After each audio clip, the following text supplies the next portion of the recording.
Welcome back to the Phakisa Freeway, and this is why we've come out to Phakisa for this weekend. The big one of the weekend, the Phakisa 200. Combining the Car Care Clinic, 111 Sports and Saloons, Autobahn Super Hatch, and a couple other little cars thrown into the mix as well. But there are 48 of them about to go to battle. And this is definitely one of the highlights of the season. They get together, you can have 2 drivers in the car, you can do it all on your own if you want to, but it's 200 kilometers of racing around the Phakisa Freeway, and it always is one of the best races of the season. Great to have everybody here doing some final preparations, getting everything ready to go now for this incredible bit of action. And now as we get into that, let's catch up with a couple of the drivers and get some pre-race comments from them. No, it's easy. It's late afternoon, time for a beer almost, so in a few hours we'll be there. I love being selfish. My car, my time, my money, my pit crew. No, that's not why. It's always fun. In Class B, all of us are selfish except Ish. We all want to go for it and see who can concentrate, who's fit. Probably not me, but I'm going to have fun anyway. This will be 5 years since I've driven this car, so a bit apprehensive about racing it for that time, and Chris hates me scratching it, so hopefully we don't. It's quite hard right now, I'm not going to lie, but I'm quite excited. It's my first time doing such a long race. I just don't know really what to expect, but I'm going to try my best, and let's hope it comes our way. So as we go on board here with Harry Arangis, this is the Valve Fluid Solutions Stradale Motorsport Porsche 944. Definitely a man to watch out for in terms of his ability in this car and in this race. Him and his son Charles have won it on numerous occasions, and I'm sure they're looking to do the same thing again here. Rob, this is the first time I think that you've joined me for commentary for this Phakisa 200. But with 48 cars, let me tell you something. Big action expected. No, incredible stuff here at Phakisa, and this is the perfect platform to do it in, and that's why the crowd have come out. They're about to enjoy 200 Ks of racing, and I love the fact that you've got to come into pits, the driver's got to get out the car, take the wheel off, put it back on, clean the windscreen. It really does play into the hands of getting the drivers out there and working hard to pick up those positions. We go on board here with Wouter Roos. You can see already using the horsepower advantage that he has going into turn 1. Remember, 200 Ks of racing, there's a lot of racing to do. You cannot win this race in the opening couple of laps. And also take into account the differentials in terms of speed and power of these vehicles. I mean, you've got Z4s and Porsches in amongst Golf 1s, Alfa Romeos, you name it. The usual contenders in 111 Sports and Saloons, sponsored by Car Care Clinic. The Autobahn Super Hatch guys and girls all fighting hard, and a couple of other little thrown in for good measure type cars as well. One man who's not really playing the game though is Ishmael Beloy. He's decided to partner up with Chad Tendeshate, and there you can see them just in shot, and all the other Class B competitors doing it on their own. A little bit selfish from him, eh? Only teasing. What a lazy man is Ishmael Beloy. Coming onto the back straight then for the first time, a lot of racing still to do for these drivers. George Bazaninote, he's going to be a big contender, as is Arthur Thorne and Mark Totoy in that BMW. So will the two Arangis boys, but look at the Kraus boys. Wayne and Sean Kraus have opened up a massive margin now over this field as they head down that back straightaway. You can see this high-flying action. Watch out for the cars coming from the back to the front as quickly as they can, because this is a massive field of over 48 vehicles. And now as they come into that very fast corner, you'll get a shot to show you just the differential between the front end and the back end. Leading cars heading across the front and across the start line, as the back end cars only make their way around down into this bottom turn. Yeah, Greg, I totally agree with you, and I love this shot. You can see the cars coming down the back straight while our leaders go across the line there on the left side of that shot. Here is our leader, that's Wayne Kraus, doing a good job. Look at the battle, though, already going on for second down to about 100th place there. It's George Bazaninote holding it out just ahead of Nick Dodds, and Arangis with a slightly smoking car there, car number 86. Harry Arangis in that car at the moment. Looks like he's got problems already. That's terminal on that Porsche. Arangis having to park the Porsche on the sideline. He's actually pulling off on the pit exit point, and that's them. They're gone. Can you believe it? The guys who won here last year comfortably, unfortunately with some issues right at the word go, and now with some work to do. As they come through there, he's going to have to fight hard. You can see it's actually not Nick Dodds. It's actually JP Nokia who's up there into third place. Behind them, coming through rapidly, is Thorne and DeToy. But this is so good to see. Look at these cars, just spread out. So many makes, so many marks, and so many great drivers there. That is the 22 car there. That should be Stian Kriel and Robin Kruger. I think Robin Kruger started in the seat. Kriel will go on the driver change. And on board now with Brett Garland as he starts to close in. A little bit further back there, probably about top 10 overall there for Garland, but leading Super Hatch. Yeah, he's in that Honda Civic, so great to see him again. We see those great battles going all the way through the field. We've got some BMWs, some VWs, and of course this Honda Civic out on track. Garland And funnily enough, Greg, looks like he's teamed up with his arch rival, Jonathan du Toit, to take on the Phakisa 200. Now, how's that for a mix-up? Well, the mix-up there, of course, is what's going to happen in terms of the points for Super Hatch, because this is a point-scoring round. So the two of them are going to score equal points wherever they finish. Nice. So it's going to make for a very interesting final round, of course, on the 10th of November, where Super Hatch wraps up their title. Oh, big pressure here from JP. JP's putting the pressure onto Poseidon Note.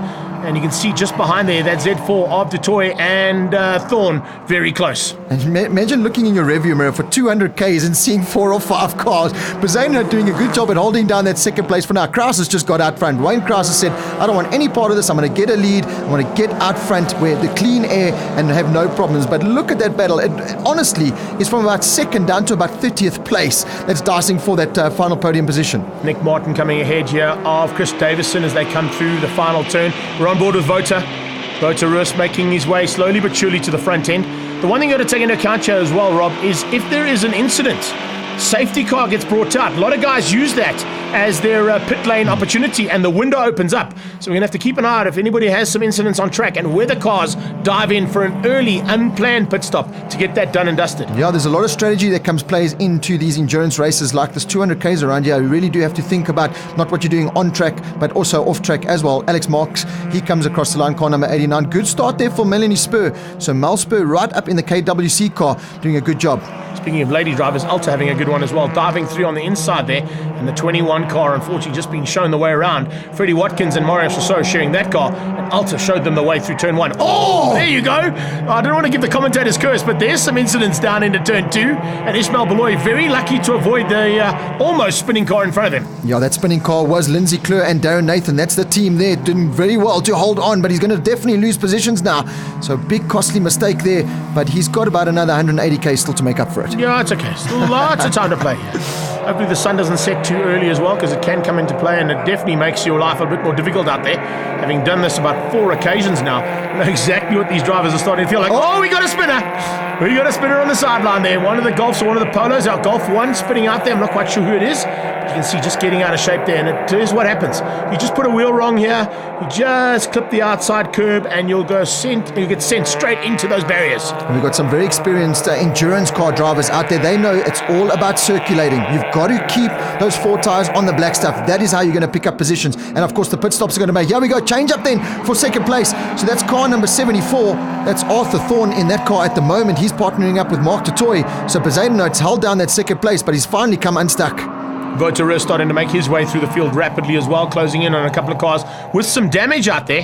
That's a big concern, but of course we are getting close to that pit lane window as Robin Kruger comes through, looking good so far and maintaining a very decent top 10 overall. In fact, they've just moved into the top 5. A bit of pressure coming from behind as we see the first pit stops happening.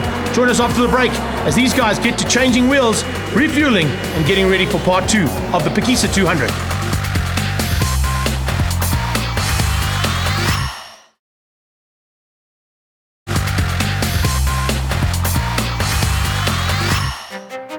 Welcome back to Phakisa Freeway, and more action now coming your way from the Phakisa 200. Those guys are going fast. Man, that's a fast car. This is Garrett Henning's machine coming in here. Looks like he's going to have to do some wheel changes of his own, getting ready to go. He'll be helped out there as Yannick van Rooyen climbs out the car. Garrett Henning goes straight to work. I think he might have bought that wheel spanner at Goldwagen. No? Or maybe Builder's Warehouse. I'm not sure. Probably Goldwagen. Garrett, how are you feeling? Sure, thank you. Ready for the race? Yeah. They'll be in contention, no doubt about it. As Masters comes in, let's quickly catch up with Harry Aranges and find out what went wrong in the Porsche.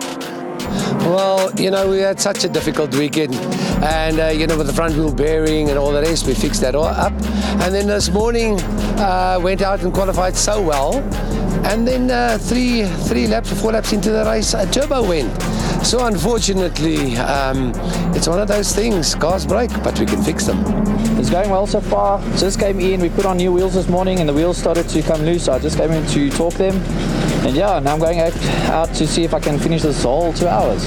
From one Wayne to another, let's catch up with Masters. The start of the race was great for me. I had a brilliant start. I probably made 2-3 positions on the first corner, and I had a couple of turbo cars in front of me, and a turbo Honda trying to catch me from behind, very fast in the straight, but he's got very bad corner speed. So I had a good tussle with him.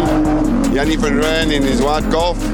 He was putting a lot of pressure on me, but I managed to pull away from him with the back markers. But all in all, the first stint was great. Bevan's out, my brother's out now doing another 35 minutes odd, and then I'll do the final stint, so hoping to do well. Davison coming into pit lane as well now, so the pit lane window is open here big time, Rob. Lots of guys coming in, chopping in, changing, and looking to get their respective drivers back on track. Problems for some cars as well. This is kind of what happens at this point in the race.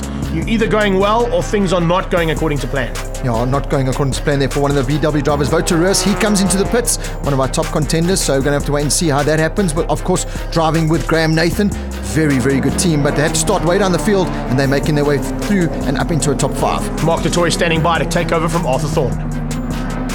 The plan is just to be consistent. We've got to get a good stop, as always, to stay out in front, and then we'll see where the race goes from there. And yeah, I'd like to get a nice fast out lap and not throw it away though.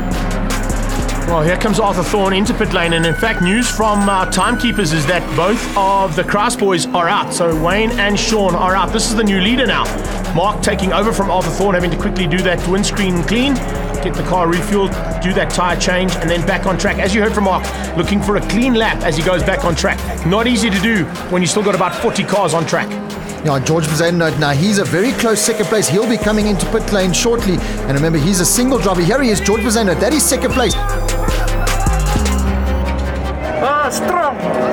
Tiring, but something's getting dark. I've got no lights. I hope I can see where I'm going. That's one big concern I think the COC is going to have, is the guys that don't have lights and the fading lights here at Phakisa. Speaking of fading, Jonathan du Toit fading big time here in Garland's car. The two teammates that were not expected to be teammates here, unfortunately having to pull in and retire here at the Phakisa 200. That car out of it. Yeah, the Honda Civic has cried no more, but still out on track. There's plenty of racing going on there. You can see car 146, that's Mario, doing a brilliant job in that little VW. Oh, we got a spinning car there. That's car number 96. A big, massive mistake there for Dalton Cohen. Just spinning out, and so easy to do. You just touch the grass, you go spinning around. That's the beauty of the 200. You can get back out on track, and you have plenty of time to make up those positions. Well, I say plenty of time, and so do you, but looks like the light is dying here and fading fast, so there could be a possibility of this race being called early. Let's see what the COC has to say about that as Mark du Toit is making his way around. He's in some back markers. It's not quite what he wanted. Remember when we spoke to him, he wanted a clean lap to see if he can take the lead ahead of Bezuidenhout, who's stuck in pit lane still. It's going to be very close between the two of them as he comes round and George Bezuidenhout exits the pit. Coming now into the right-hander boot, you can see one of the Opel drivers there just coming through the fields, and got a very fast lady driver right on his tail. That's Tiffany Napier. Napier doing a super job, as is Rice Asmal. He's starting to come into the mix there. Look at those glowing brake discs. That, of course, is teammate Tamal Spur, and she's doing a super job a bit further back. Yeah, that's for sure. Malspur, class leader in her class. She's in a good battle there on track with JP Nokia. Nokia started the race off so well, had some issues. He's dropping down the field now, but a brilliant drive there from Malspur. Oh, another car goes spinning off, and this is exactly what we expect now as the conditions get slightly worse than what we started with. And you can see those lights very much out in full force. Bezuidenhout now on the same lap there as our leaders, Arthur Thorne. So that's a big battle that we've going on out on track. Yeah, du Toit now closing on Bezuidenhout. This is for the lead. Yep. And we've done nearly 3/4 of this race, and it's now mano a mano till the end. Mark du Toit going to try and keep Bezuidenhout at very close quarters.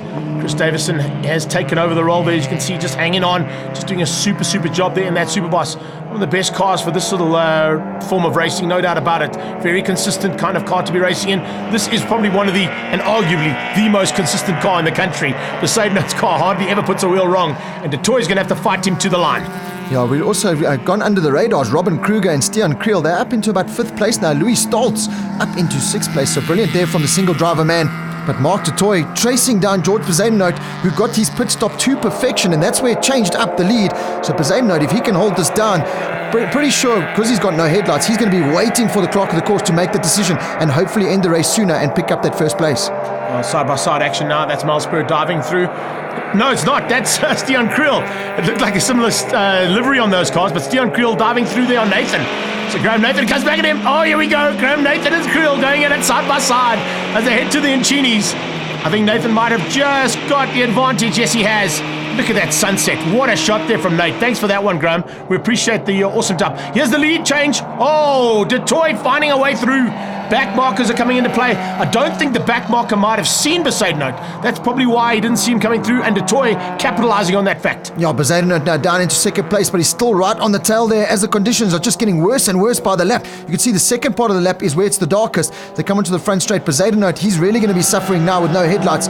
So maybe not a bad thing that he's behind Du Toit, who does have headlights. He can use those brake lights as a marker now, but certainly a change up in the overall lead. And like you said, this far into the race, to still be going at it like this as if it was a sprint race, this is brilliant stuff with the Phakisa 200. Nick Dodd's not too far behind either, so if anything goes wrong with these two, we could have a change up there. Masters in the mix there as well, but not quite in the mix for the overall. Malspur definitely hanging on for a win in her class. She's going to be very happy with that. Great drive here from Malspur. Further back in that field as well, you can see the rest of the Opel pack starting to make their way to the closing stages. 73 there, of course, Shane Forget, and then just behind, it's Reiner van Heerden. But now, back marker starting to move out of the way for Bezuidenhout. Not quite sure how they're seeing him, but needless to say, he's getting through. A lot easier than what he did earlier on. I think he's possibly using Mark Du Toit as the blocker and trying to stay as close to Du Toit as possible to allow him to overtake any back markers that come into their way. Just looking at the overall top 10 now, Wayne Masters and Bevan Masters have got themselves up into that top 10. Tony Sharp and Keegan Pottas running in 9th place at the moment. So good drives there. Jannie van Rooyen and Gerard Hen, they're running in 8th place there. So good little racing all the way through the field, as we expect from the Phakisa 200, as those lights are very much on now. Bright lights and all. A little bit further back there, that's car number 112. That's Rias Ashmal as the flag is out. So the flag has come out a little bit earlier than the 200Ks, but bringing it into the race. And it does look like Mark Du Toit is going to bring that Z4 home in the overall win. George Bezuidenhout, a brilliant drive there, no lights and all, to pick up second place. Nick Dodds in third place overall. Graham Nathan and Voteros holding down fourth place. Robin Kruger, Stian Kriel in fifth. And Louis Stoltz, impressive drive there, the lonesome man, in sixth place. Oh, good effort as well from Donnie Daisel and Verity Anjabir, Jannie van Rooyen. Then it was TJ Sharp and Keegan Pottas. The Masters boys, Bob Neal, Philip Meyer, Alma Cruiser, and then it's Davison and Gerbert.